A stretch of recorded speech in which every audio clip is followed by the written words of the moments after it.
experience. I really had so much fun kasi especially I met Queen Pitik. There's so many booths that you can enjoy and play, and there's so many prizes too, and there's so much freebies.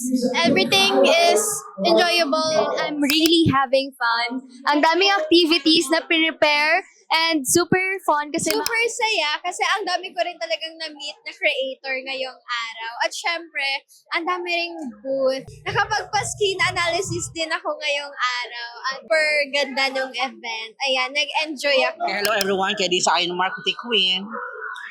Kaya yung experience ko sa pagpasok ko pa lang sa venue, kaya I feel so very welcome.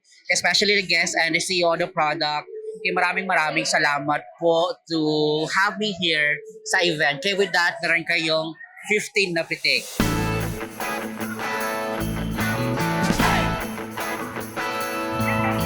Thank you so much, Organic Skin. thank you so much, Organic Skin. Thank you.